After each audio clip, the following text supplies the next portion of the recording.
Yeah, so with black people being oppressed and the times are how they've always been, it's like, it's like you make a good point, but at the end of the day, it starts with us. It's like, you can't blame white people or any race for treating us a certain way, because even in slavery time, it was a divide. It was house black people and then it was slaves.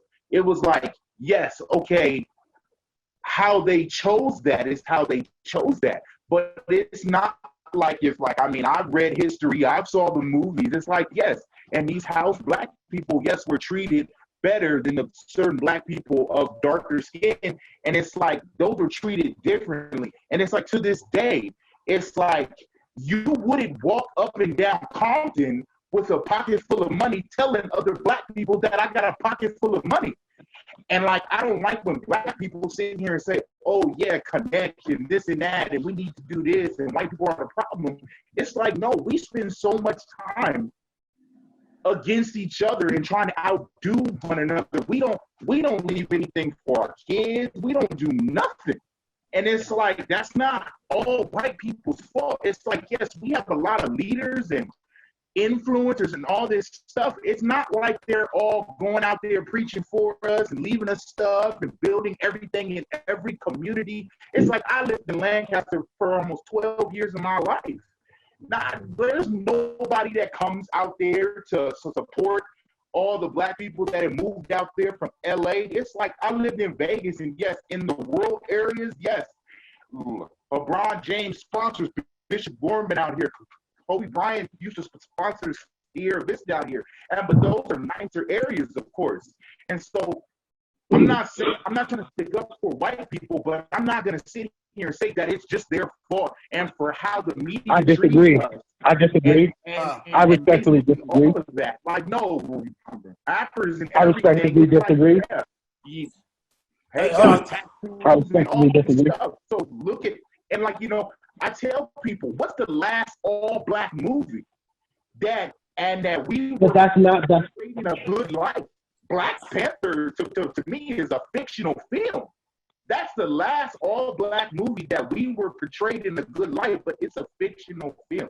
And so I'm not going to sit here and blame it all on white people. And when we need to come together as Black Americans and stop feeling goddamn sorry for ourselves and rise up. Yes, I do feel like we. I disagree. Can I interject on that? Go on. Yeah, go ahead. Go ahead. Yeah. Can I interject on that? Yeah, go ahead, man. Go ahead. Well, like I said, everything is causation, right? So when you're talking about pulling resources together to start Black-owned businesses, I believe that should happen as well. But do you understand how many black people want to start businesses that can get loans? Do you understand how many black people are redlined? Do you know what redlining is? Do you understand how hard it is to, even if you want to be in the corporate system or get a job, how hard it is to advance as African American? What people don't understand is the systematic racism, systematic oppression is real. Now, that's number one. Number two, when we talk about us going against each other, that is something that needs to be fixed.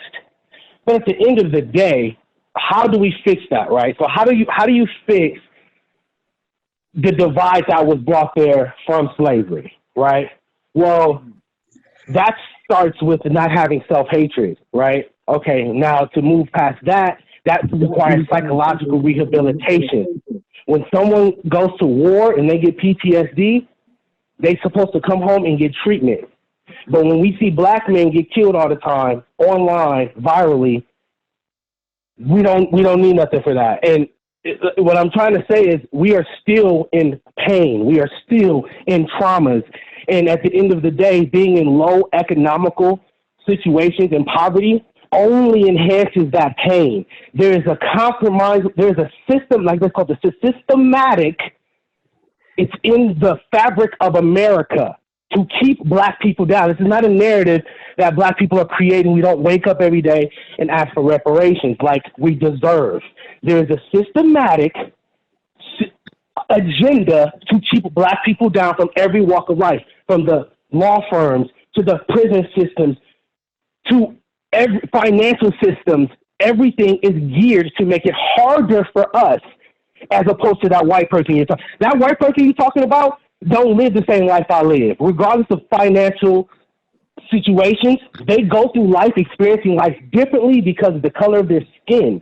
So I'm not. Yes, I believe in the community we need to do a lot because there's only so much that can be done from the outside, right? The house against this divided itself against itself shall fall, right? So yes, there's things we need to do in the communities, but I'm not giving anybody a pass, and I'm definitely not giving, I'm not going to scold my people. We need to educate them and do things, but the same thing that's not, I can't control the police officer killing me and getting away with it for free and not getting prosecuted. I can't control getting lynched in the streets. I can't control a Karen calling the cops on me. And because she called and said it was a black man, they're going to come in and kill me. There's certain things we can't control that need to be controlled by the people that are in control. We don't have any power. Even the small little celebrities we have, okay, great. Yes, they should do more, but we don't even have a lot of them. We're only 13% of the whole entire population in America. So it's not even a lot of us, period, in numbers-wise. It's only so much that can be done. When all the people at the corporate offices are all white and all their grandfathers was slave owners and racists, and all the police chiefs, and all the DAs, and all the judges, what are we talking about here? So people don't understand what is set up here. Why are more black people incarcerated than anybody else? We're no more savage than anybody else. Actually, if you want to talk about savage, I would think the Caucasian race would be the most savage race of all time. They're more savage than anyone. Right? So why are we no more savage or beastly than any other race? Why are we disproportionate in everything? Why do we disproportionately get killed by cops? Why do we disproportionately have bad health care and die from fucking malnutrition and bad health affected by the coronavirus? Why is black people consistently answer that question? That's all. I mean, I get that's all I'm saying. I get it, but there's always causation. We didn't set ourselves up for this situation, and we're going to need help. We're going to need allies to help us. Because at the end of the day, racism is something we can't change. That's something in somebody's heart. You can't change the way someone feels. But we can break down the systems of systematic racism and make it an opportunity for somebody to get up out of the hood. When you got crabs in a barrel, when you got people in low economic situations that have nothing, you put any animal, the ghetto is an experiment, was an experiment. You put anybody in that situation, any animal, they're going to do the same thing. Lack of resources, lack of education. You fight. That's what happens. So we can't feed it to the narrative of, black on black crime, and you guys, we're not going to respect you because you don't respect you. Well, you didn't respect me even when I did respect me. Even when we were doing right, you still didn't respect me.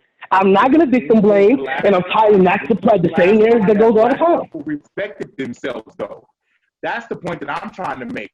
Like I said, media is what runs. What are you talking about? My grandparents respected themselves. The civil rights era. What are you talking about, brother? My grandparents were great business folks. That civil rights era were black people that respected themselves. We've always respected ourselves. Exactly my point. 40, 50 years ago. That's not the. I'm saying our black people now for the last 20 years are taught to only be. But why, though, my brother? Have you asked yourself why that is happening and then go point that blame at the person it's happening? Like, the last 20 years, do you know what happened in the last 20 years? Do you know what happened in the 90s? Do you know what happened? Do you know have you watched 13th and how they started locking up people? And that's the new modern day slavery? What are we talking about? Like, I give it. You didn't hear about the crack at the drugs and gangs and guns? We don't own any planes? That's what happened. Yes. It's consistently happening today. How are we going to get better if you got my foot on my neck? How am I going to breathe? If they got their foot on my neck, I can't breathe, brother. We got to be some level. I'm not taking away personal responsibility for each person. But what I'm not going to, yes, we've been fucked up even more over the last 20 years. It's getting worse. Look what's happening now. It's not getting better. That's it. I'm not saying that it's not. I'm saying that, like I said, when it comes to what we are taught as kids, I'm saying that it just has to be some, like, I'm not saying what you're saying isn't right. I'm saying, yes, I agree that that's part of it, but I'm not just going to sit here and say that's a majority of it. It's like we were. Then what is the majority of it then? Then what is the majority? If that's not the majority of it, Hold on. Let me I answer. personally don't feel like that. What'd you say? No, go ahead, Keith. I'm gonna let you answer. I'm saying that a majority of it, yes, just like you said, civil rights. Like, yes, if we marched and protest and this and that, but it's like, yeah, that's not it. That's, like I said, I'm not going to sit here and say, because yes, stuff gets done, and when things get bad, and when black people rise up and riot and all this other shit, that's when changes start happening. But yes, I feel like how are we supposed to do that? We don't have any resources. That's what happens. But I mean, we don't have any. What I'm saying is that we aren't taught by our parents or our grandparents. That's not what happens now. I'm saying that Martin Luther King would have had to been taught to fight for something, no matter what. Not one black person is going to sit here and take part in their, like, stop their whole lives and march for miles. Not one black person. That's what Martin Luther King did. That's what Malcolm X did. They said, you know what? My life is over.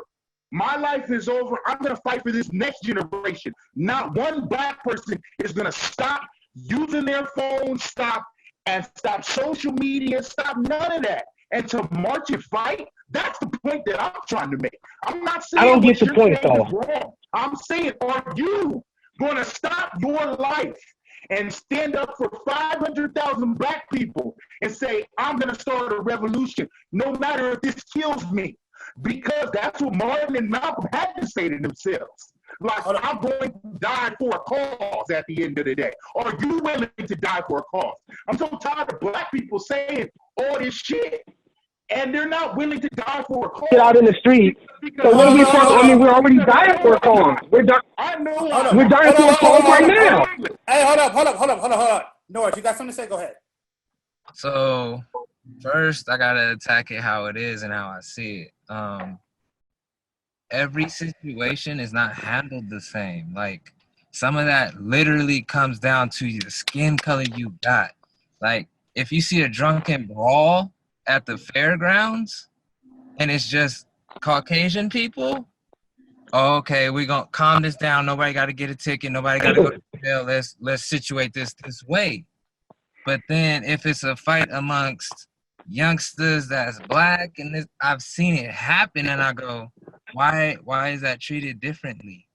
How? Then to move on and move forward to, like, us as a people not doing enough for ourselves. Sometimes it does take people that are leaders, like us having this conversation right here, right now, to stand up and say, we do feel a certain type of way about it. But at the same time, you hard pressing on the line when it's like literally people are out here trying to help it.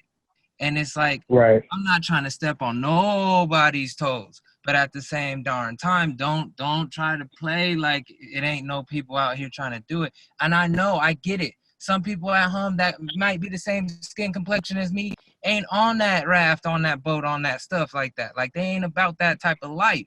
I get it. Not everybody might be for that. But also at the same time, they might be comfortable with that. And if they're comfortable with that, hey, I got to talk to you real quick if I know you. The only reason I want to talk to you about it is to see where your mind is at. And why do you see this as okay? That's it. Other than that, I'm going to leave you be. That's your business. But at the same time, when we sit here and act and portray, and our action says, well, this isn't really happening, what really happens is that's a test. That is a test. Literally, oh, so it's okay for this person to say this. This person over here says, no, I don't agree with that.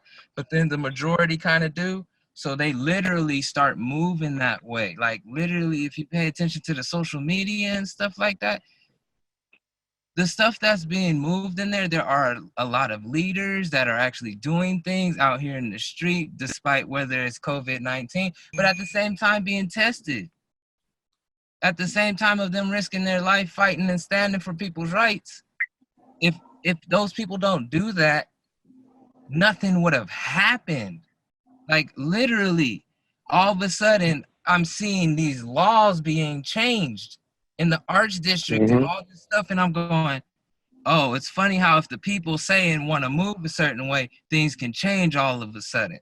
But when people ain't doing something, they're not united, they're not feeling the same way about it, then all of a sudden, no, we can do business as usual. So then there's things that have transpired and are transpiring now in the media to blow certain things up when in the background a whole bunch of other stuff is happening.